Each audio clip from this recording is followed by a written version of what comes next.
This is In the Loop. I'm Christian Bryant. This may not be as entertaining as reality TV, Schitt's Creek, or psychopathic superheroes, for example, but we've got something even more dramatic. We've got the news.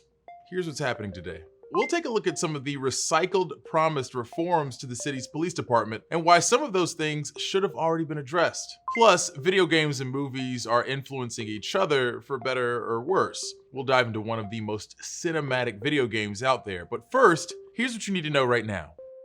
President Trump says he'll announce his choice for a new Supreme Court justice on Saturday. The White House and Senate Republicans are moving quick to confirm a new member of the court before Election Day, and they say they have the votes, with Senator Mitt Romney the latest to express support today. The idea that the Merrick Garland decision was unfair and therefore it has to be made up by doing something which also wouldn't make a lot of sense, which is saying to President Trump, you can't get your nominee either, that just doesn't follow for me. If approved before the election 42 days from now, it would be one of the fastest confirmation processes in history and would give the court a 6-3 conservative tilt. But the Senate's election year push to confirm a new justice also contradicts the reasoning Republicans gave for holding up President Obama's election year court pick 4 years ago. It has been 80 years since a Supreme Court vacancy was nominated and confirmed in an election year. There is a long tradition that you don't do this in an election year. The president has said he's likely to nominate a woman to fill the seat vacated by Justice Ruth Bader Ginsburg. Among the possible candidates are Amy Coney Barrett, a judge Trump just named to a federal appeals court in 2017 who brings a staunchly conservative position to a range of issues, including abortion. Also an option, Judge Barbara Lagoa, less well known in conservative circles, but also potentially less controversial. Lagoa is a right-leaning judge who is the first Hispanic woman to serve on Florida's Supreme Court. This Supreme Court seat was, of course, left empty after the death of Justice Ginsburg, a champion of women's rights who will lie in repose at the Supreme Court to let the public pay their respects Wednesday and Thursday. Health experts have said most adults should be able to get a vaccine for COVID-19 by next summer, but that may not be the case for children. Several COVID-19 vaccines are in advanced clinical trials right now, but those tests only include adults. Experts say potential vaccines could have different impacts on children than adults. Typically, if a vaccine has no serious side effects on adults, researchers would then test that product on children, starting with teenagers and working their way down to younger subjects. That process could take more than a year, meaning a vaccine likely won't have an impact in this school year. In the community, we've all heard the rumors. We all know something is coming. We don't know what it is. It's unknown to all of us. And quite frankly, we hope that all of this is simply not needed, that it will be a peaceful situation. On Tuesday, business owners in downtown Louisville boarded their windows and law enforcement laid out barricades. This came after Louisville and its police department declared a state of emergency Monday in preparation for a decision on whether to charge the officers accused of shooting and killing Breonna Taylor. We don't know when that decision is coming, but here's what we do know. All off days and vacations are canceled for local officers, who are also expected to work 12-hour shifts, and federal buildings were also closed. Taylor was shot and killed back in March while officers were executing a no-knock warrant. None of the officers involved in her death have been arrested or charged. 2 remain on the force, 1 was fired and is appealing to get his job back. Last week, Louisville announced a record-breaking $12 million settlement with Breonna Taylor's family. The deal also included a number of reforms the police department promised to work on. But as a joint investigation by Newsy and the Kentucky Center for Investigative Reporting discovered, some of the things should have already been done. On August 8, 2016, Louisville Metro Police responded to a call about a domestic dispute. They found Darnell Wicker with a saw in his hand. Soon after, they shot him 14 times. Drop the knife! One of 2 officers who fired the shots was Bo Gattagard. He was involved in at least 10 use-of-force incidents in the first year and a half as an LMPD officer, a record that would later be questioned by civil rights attorney Al Gerhardstein in a lawsuit by Wicker's family against LMPD. And it sort of clicked that one of the reasons my client was killed was because the man who shot him had never been properly flagged by this very simple tool. LMPD wasn't using what experts say is one of the most powerful tools to prevent police misconduct, an early warning system. It tracks certain officer behaviors and alerts the department when a pattern emerges. The goal? Intervene with counseling or training before something serious or even tragic happens. Just a lot of curious questions around his conduct. These are the types of things that an employee tracking system picks up. And now they're going to finally do it. Last week, the city of Louisville reached a $12 million settlement with the family of Breonna Taylor, a little more than 6 months after Louisville Metro police officers shot and killed Taylor in her apartment. It's the largest settlement against LMPD in the city's history, and it also includes a promise to implement a series of police reforms. We will implement an early warning system that tracks all use of force incidents, citizen complaints, investigations, and other key factors. That surprised some listening to the settlement announcement. That is something that the police department promoted years ago and said that they had implemented. I just wonder what types of things could have been avoided. A Newsy and Kentucky Center for Investigative Reporting joint investigation has found that while the department repeatedly told officials and the public that it was using an early warning system, in fact, they have never used it.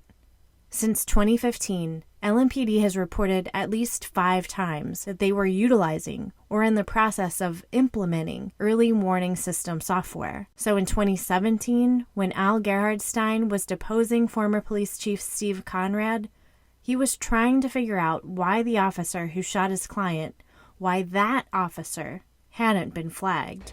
You have an early warning system at the LMPD, right? Sort of.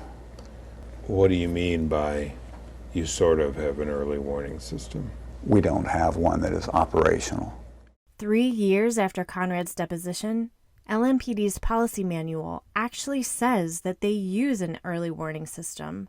LMPD declined our request for an interview, but in a string of emails, a spokesperson confirmed that an early alert system was never activated. One reason, he said, the local police union was worried the proposed system created a paper trail of perceived potential issues and could be problematic for the department. An alert or an indicator doesn't necessarily mean something's wrong. The Lexington Police Department has been using an early warning system since 2004. And it's not negative against the officer. It's just saying, hey, there's been a couple things go on here. Just make sure things are right. Look at him. Look at his face. I'm not moving. Boy. Look at problem. You see? While it's impossible to know what would have happened if Gattagard's supervisors had an early warning system to alert them to his behavior, if he had been a Lexington police officer, his record would have been flagged at least 4 times in 6 months. In late 2019, the family of Darnell Wicker requested that LMPD implement the early warning system as part of their settlement with the city. Instead, the city agreed to pay $1.25 million, but not implement any police reforms. Breonna Taylor! Breonna Taylor! 3 months later, Breonna Taylor was shot and killed.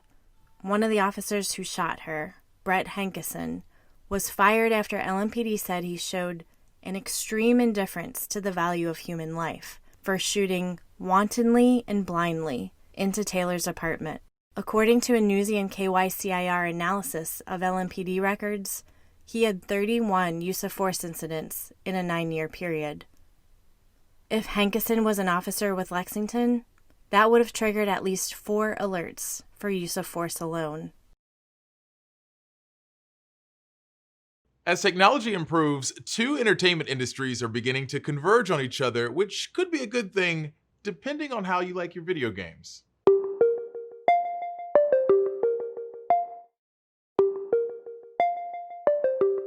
I was in a small town recently and debated whether I would sneakily step into a movie theater to watch Tenet, a film that I'm sure is just as stylish as it is confusing. But while theaters have struggled to open and get people back, video games have sort of become the new box office. Newsy's new series Next Level looks at how games are changing the world. In today's installment, reporter Matt Pick takes a look at how the Venn diagram of video games and movies is becoming something like a perfect circle. I'm leaving tomorrow. Real-life theaters are grappling with a lean summer movie season.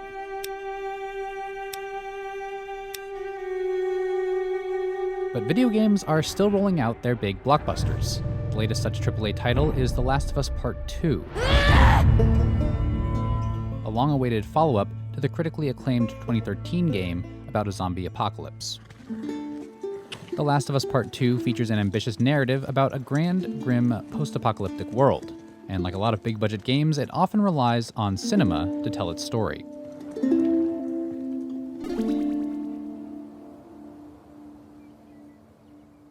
This is a sign of a bigger movement in technology and art. As games have become more realistic, and as movies have embraced more computer graphics, the two industries have started to converge on each other, for better and for worse. The developers behind The Last of Us have put a lot of focus on building empathy with the characters. A chemical burn. I did it myself. One tool for them to do this is the game's actors, real performers whose actions and emotions are translated into the game via special motion capture suits. Motion capture, or the process of translating an actor's movements and expressions onto a digital avatar, has become a common technique for movies and games alike. The same tech that's animating The Last of Us Part 2 is also being used to bring supervillains like Marvel's Thanos to life. But that technology actually has its roots in video games. One of the earliest motion capture studios was set up by video game maker Acclaim in 1995. Acclaim systems made it much easier for animators to use the data they were being given by the motion capture rigs. Those systems ended up being used by director Peter Jackson when it came time to animate a groundbreaking computer-generated character.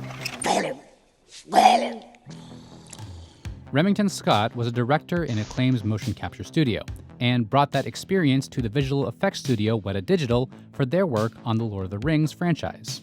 The system that we had was one in which Peter would be looking at a monitor and he talked to Gollum. It was, I think, for the first time, a director being able to talk directly to the digital character in real time and having that character respond. So he doesn't have to do mocap on this now and some other things?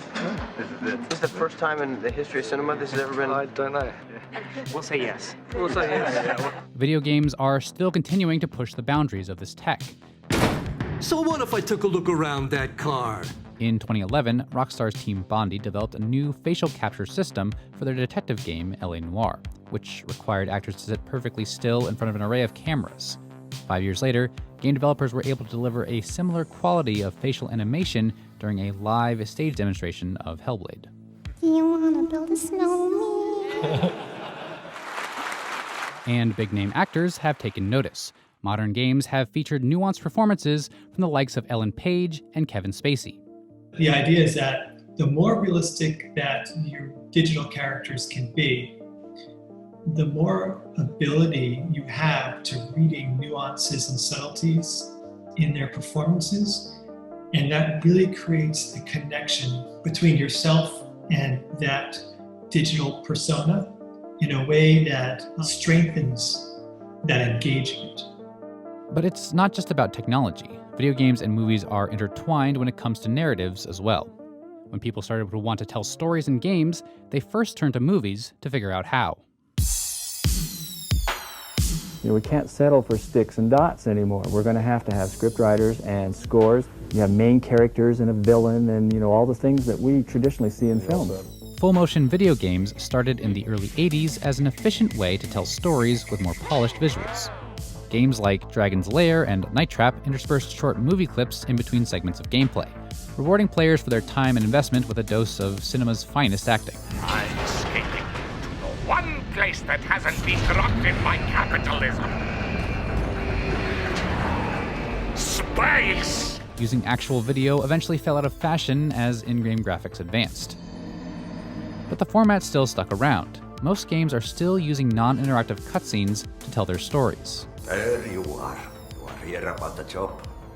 And video games are inherently interactive. You can usually choose where you want your character to go and what you want them to do.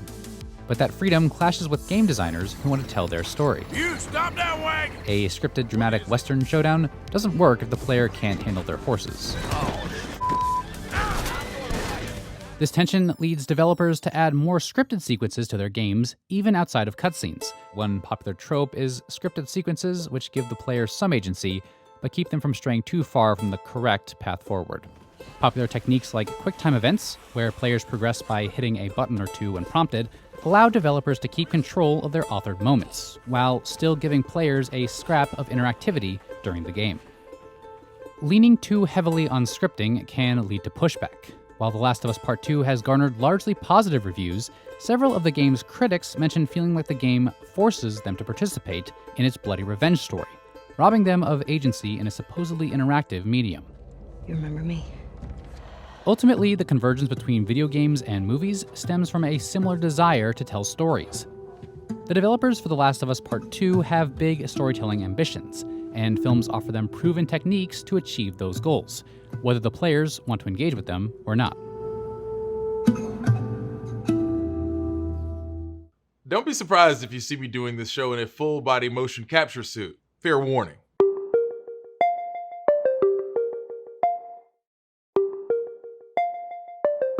Last week, a whistleblower complaint made some pretty shocking allegations against an immigrant detention center in Georgia. Physicians there were, among other things, performing medically invasive procedures on women without their knowledge or consent. Now, more women are coming forward with their accounts of what they were subjected to at the Irwin County Detention Center. Newsy's Ben Shamiso has more. Cameroonian immigrant Pauline Binam has come forward through her lawyer about a gynecological surgery she says she received in ICE detention without her consent.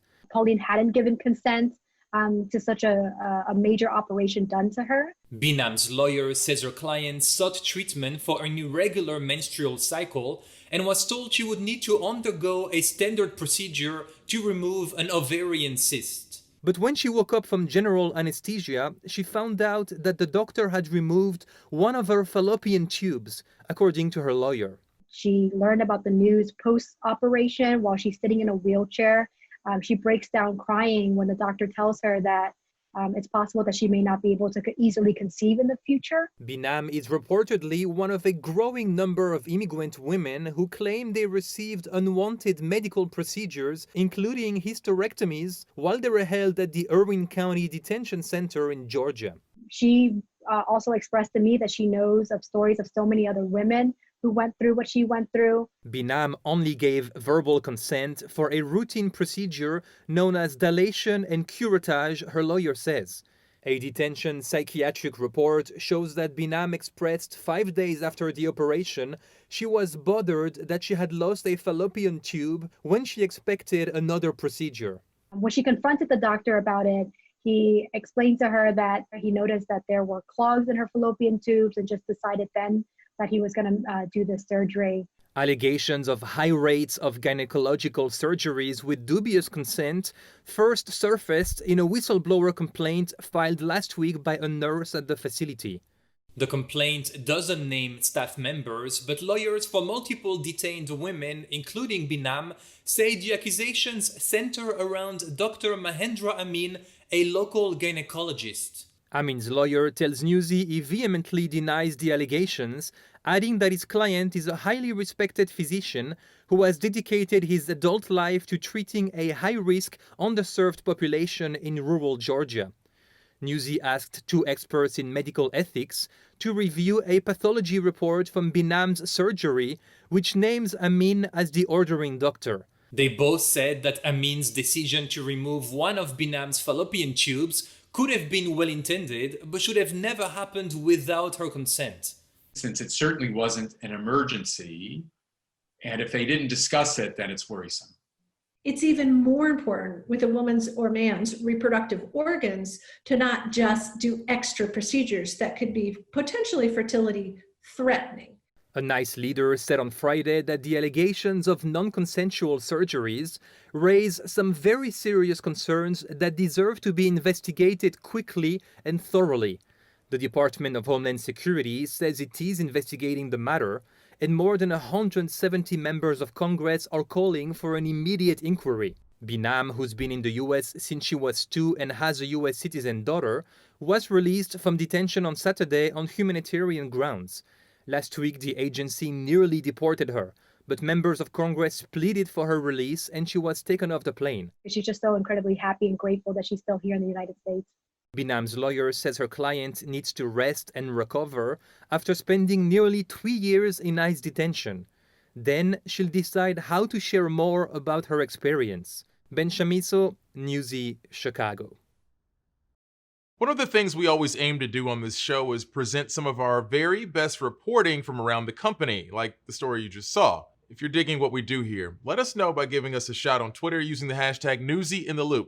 I'd be lying if I said that isn't also about personal validation.